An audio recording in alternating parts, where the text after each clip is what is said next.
В зале суда было не протолкнуться, атмосфера была наэлектризована.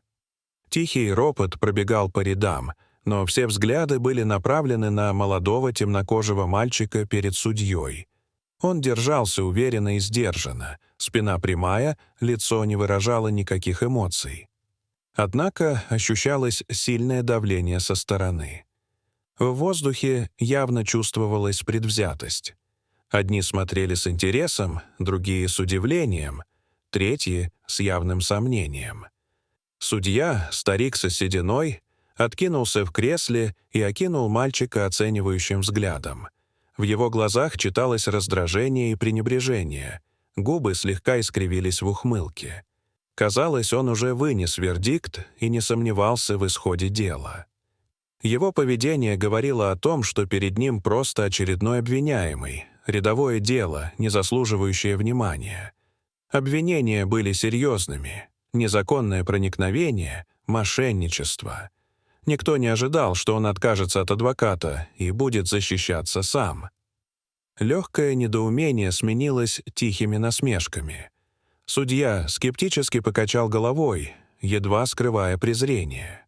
Но все изменилось, когда мальчик спокойно достал из папки документ и продемонстрировал его всем.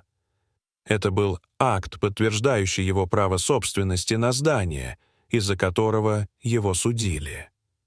В зале воцарилась тишина. Судья побледнел, взял бумаги и начал изучать. Глаза его расширились от удивления. Он смотрел то на документ, то на мальчика, явно потрясенный. Все дело разваливалось на глазах.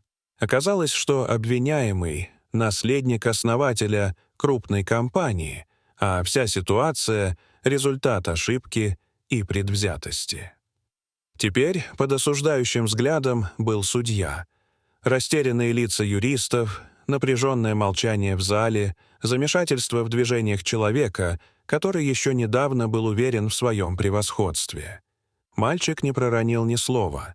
Его документы и ее присутствие в зале говорили сами за себя. Дорогие зрители, что вы думаете об этой истории? Расскажите, пожалуйста, в комментариях. А если вам понравилось это видео, то ставьте лайк и подписывайтесь на наш канал. До свидания.